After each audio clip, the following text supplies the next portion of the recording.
ICC ने कहा कि पाकिस्तान को कि भाई इंडिया नहीं आएगा। पंगे किससे दे रहे हो? भाई के घर के बराबर में रहते हैं हम लोग। राशिद लतीफ का एक वीडियो वायरल हो रहा है, तो वहां पे राशिद लतीफ ने यह कह दिया कि भाई के घर के पास में रहता हूं मैं। यहां पर उनका इशारा था दाऊद इब्राहिम की तरफ। जी, राशिद लतीफ बात कर रहा है डी कंपनी की और बता रहा है कि उसका कनेक्शन डी कंपनी के साथ है। बोला है कि किससे पंगे ले रहे हो, गेम हम चलाते हैं, जो गेम चलाता है वो यहाँ रहता है, कराची में रहता है। क्रिकेट टीम के साबिक कप्तान राशिद लतीफ ने एक टीवी चैनल के ऊपर बैठकर 2-3 बातें की हैं चैंपियंस ट्रॉफी के मुद्दे के ऊपर, जो बड़ी खास है।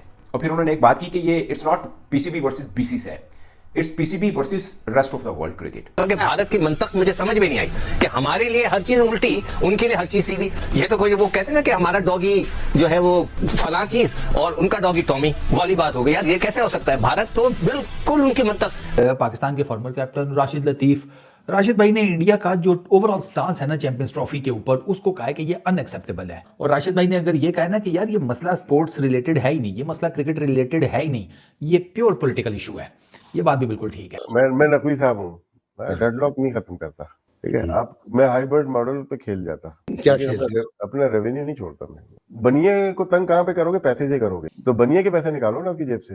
एक तरफ जहां पे चैंपियंस ट्रॉफी में सेफ्टी की बात हो रही है, वहीं दूसरी तरफ देखिए राशिद लतीफ जो है धमकियां दे रहे हैं दाऊद इब्राहिम की। वो देश जहां पर इस वक्त तेल भी 850 का है तो टमाटर 400 रुपए किलो है। कितनी बड़ी बड़ी बातें किए जा रहा है। तो समझ लो राशिद लतीफ किन लोगों के साथ राशिद लतीफ का बैठना है, जो कि भारत का सबसे मोस्ट वांटेड आतंकवादी है, उसके साथ राशिद लतीफ का उठना बैठना हो रहा है। यह है पाकिस्तान के खिलाड़ियों की हालत दोस्तों, ये पाकिस्तान के खिलाड़ियों की हालत है आज की डेट। खुलेआम पाकिस्तान का एक क्रिकेटर धमकी देता हुआ नजर आता है भारत को, और किसकी उस पर धमकी देता हुआ नजर आता है? इंडिया के उस मोस्ट वांटेड आतंकवादी के बारे में धमकी देता हुआ नजर आता है जो कराची में छुपा हुआ है। वो करके भारत का तो मुझे यकीन ही नहीं आता कि यार इतना बड़ी हुकूमत होके इतने बड़ी अपने आप को ताकतवर हो, पता नहीं क्या क्या समझते हैं, जुबान के पक्के नहीं है, वो हर चीज साइन करते हैं, मुकर जाते हैं। तो राशिद लतीफ ने कहा कि एक ही हल है कि ये फ्यूजन मॉडल देने के बजाय रिफ्यूजल मॉडल दे देते तो शायद पाकिस्तान की कुछ इज्जत रह जाती, या मामला थोड़ा बेहतर होता। कि उन्होंने बोला अब नहीं तो कभी नहीं, है ना, नो एंड नेवर। नमस्कार दोस्तों, जय हिंद। दोस्तों आज राशिद लतीफ बेनकाब हो चुका है और कह सकते हैं कि एक्सपोज हो चुका है। ये जो अच्छी चेहरा दिखाता है, हमेशा मीडिया में बैठकर मीठी मीठी बातें करता है, इसके पीछे क्या बात है? आज उसने कहा है कि मैं दाऊद इब्राहिम मेरा भाई है, हम भारत में से पंगा मत ले, मैं देख लूंगा। इसको लेकर पाकिस्तान मीडिया के साथ साथ इंडियन मीडिया में गर्मा गर्मी है। तो चलिए वीडियो देखते हैं, मैं आपको ब्रेक एंड पर। आईसीसी ने कहा कि जी इंडिया नहीं आएगा पाकिस्तान। उसके बाद आईसीसी ने और बीसीसीआई ने इनको कन्विंस करने की कोशिश की कि हाइब्रिड मॉडल मान जाओ। थोड़ा सा लियोर इन किया कि यार ये जो तुम्हारा होस्टिंग राइट्स मनी है ये ज्यादा कर देंगे चैंपियंस ट्रॉफी का। ट्राई ठीक किया है, ये मान भी जाएंगे। उसके बाद पाकिस्तान जो है ना वो अटक गया। उसने कहा भाईजान मेरी गवर्नमेंट भी कहती है और सारे लोग कहते हैं कि if India is not coming to Pakistan and playing cricket then Pakistan will not go to India and play cricket. किया है कि हाइब्रिड नहीं है तो आप चाहे उसको फ्यूजन कह लो, चाहे आप उसको कोई पार्टनरशिप प्रपोजल कह लो, है तो वो हाइब्रिड ही ना। जिस वक्त अगर आप इंडिया जो है वो अपने 5 मैच उधर खेलेगा, टोटल 5 मैच जो है दुबई में होंगे और 10 पाकिस्तान में होंगे। फिर हुआ जनाब आईसीसी को बड़ी मुसीबत।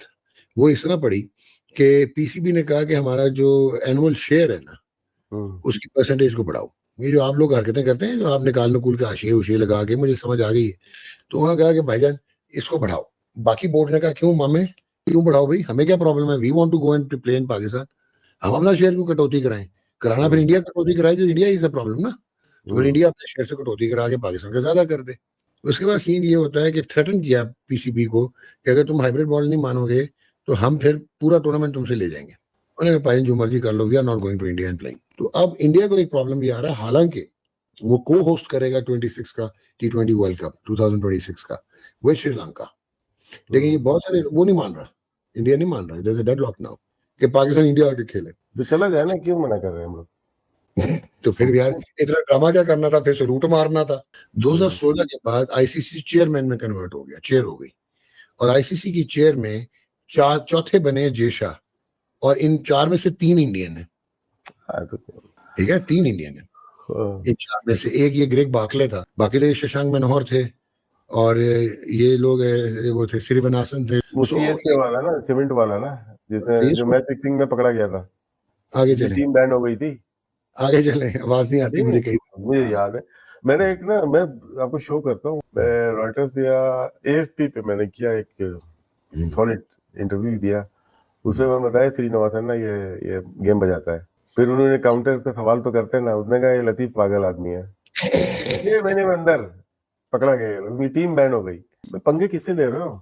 भाई के घर के बराबर में रहते हैं हम लोग। इन लोगों को ये चीज नहीं समझ आ रही कि it is not purely what sees कि क्रिकेट की इकोनॉमी में जब हम कहते हैं कि पाकिस्तान एक वाइटल कॉग है, तो ये नंबरों पे चले जाते खत्म हैं। हो गई, आपकी स्टोरी खत्म हो गई सारी है। अब क्या है? अब बस ये है ना कि डेडलॉक, इंडिया नहीं मान रहा कि पाकिस्तान इंडिया क्यों नहीं नहीं ना, मैं अगर होता, मैं डेडलॉक नहीं खत्म करने देता, अपनी मनमानी करता मैं, क्योंकि इससे अच्छा मौका पीसीबी को नहीं मिलेगा।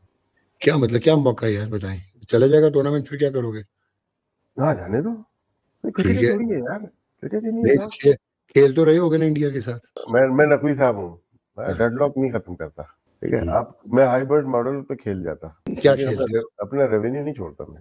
बनिए को तंग कहाँ पे करोगे? पैसे से करोगे, तो बनिए के पैसे निकालो ना आपकी जेब से। हम we should seriously consider international court of arbitration and legal suits and we should इसका मौका नहीं मिलेगा, उसके बाद आपको ना ऐसे टिश्यू की तरह यूज करके ऐसा फेंकेंगे जैसे पास में फेंकते हुए आए। मैं ये नहीं बात कर रहा, इंडिया की बात नहीं कर रहा, वर्ल्ड क्रिकेट की बात कर रहा हूँ मैं। आप समझ रहे हैं कि कनेक्शन कहां तक है, और ये खुद अपने मुंह से बता रहे हैं कि इनके कनेक्शन कहां तक जुड़े हैं। और ये तब सामने आ रहा है जब इनकी डिबेट चैंपियंस ट्रॉफी को लेकर चल रही है। वीरेंद्र सहवाग को उन्होंने बहुत गंदी गंदी गालियां दी थी राशिद लतीफ ने। वो राशिद लतीफ अपनी बातों से ये बताने की कोशिश कर रहे हैं कि उनका अंडरवर्ल्ड के डॉन के साथ बहुत बड़ा कनेक्शन है, और उनकी जो ये वायरल चैट है डॉक्टर नौमान नियाज के साथ, वो इस वक्त वायरल हो रही है, जिसमें वो कह रहे हैं कि भैया हमसे पंगा मत लो, मैं भाई के घर के पास रहता हूँ, भाई कराची में रहते हैं।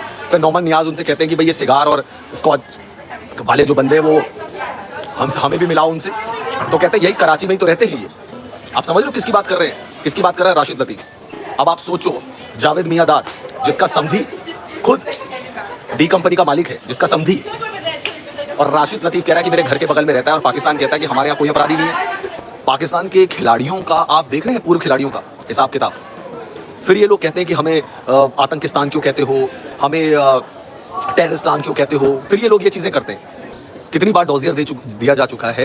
पाकिस्तान वाले क्या कहते हैं? पाकिस्तान वाले कहते हैं जी नहीं, हमारे यहाँ तो कोई डी कंपनी का बंदा नहीं छुपा हुआ, हमारे यहाँ कोई नहीं है। इंडिया का मोस्ट वांटेड आतंकवादी कराची में रहता है, कौन नहीं जानता इसको।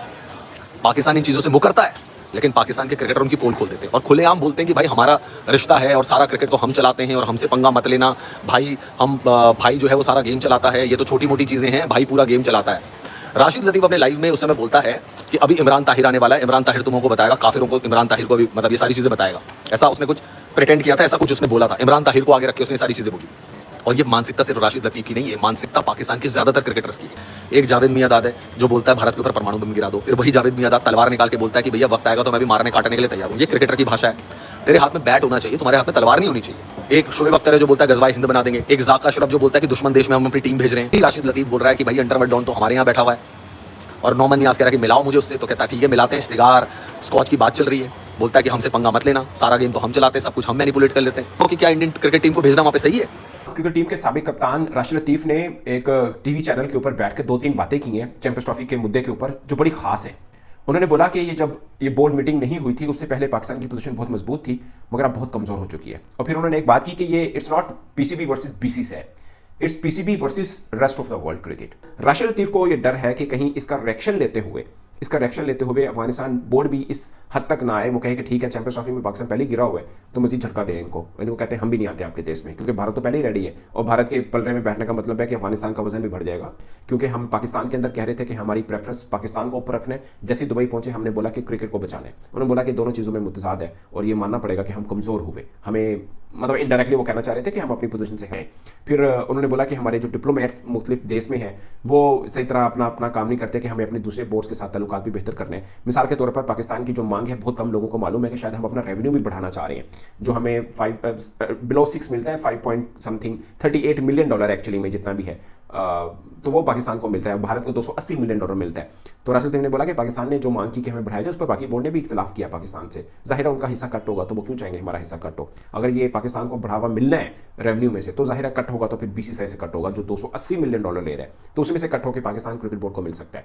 तो राशिद लतीफ ने कहा कि एक ही हल है कि ये फ्यूजन मॉडल देने के बजाय रिफ्यूजल मॉडल दे देते तो शायद पाकिस्तान की कुछ इज्जत रह जाती है, मामला थोड़ा बेहतर होता। कि उन्होंने बोला अब नहीं तो कभी नहीं है ना, नो एंड नेवर, नो और नेवर, मतलब अभी नहीं तो फिर कभी नहीं, कि हम अब चैंपियंस ट्रॉफी में अपनी चीज़ों को नहीं मनवा सकते हैं, तो फिर कब मौका आएगा कि हम अपनी चीज़ों को मनवा सकें। तो दोस्तों जैसे कि आपने वीडियो में देखा कि कैसे कलवा राशिद लतीफ भारत को धमकी देते हुए क्या कि मेरा भाई है, पंगा मत लो, ये लो। अरे भाई तुम्हारी औकात ही क्या है? वैसे तो जावेद मियांदाद भी फोकट का हमेशा भारत के साथ पंगा लेता रहता है, क्या हो जाता है हमारा? और तेरे से तू कौन सा क्रिकेट में कुछ उखाड़ लिया, तू उनको ये बोलेगा कि मेरे से पंगा मत लो, मैं ये उखाड़ लिया हूं? अरे खुद को इतना बड़ा मत समझ कि भाई तुझसे कुत्ते भी देखकर तुझे नहीं भोगते होंगे, कुत्ते को तो तू रात में दिखाई भी नहीं देता होगा बिना लाइट के। इतने क्या ही बोलूं, मतलब ये रेसिस्ट कमेंट हो जाएगा।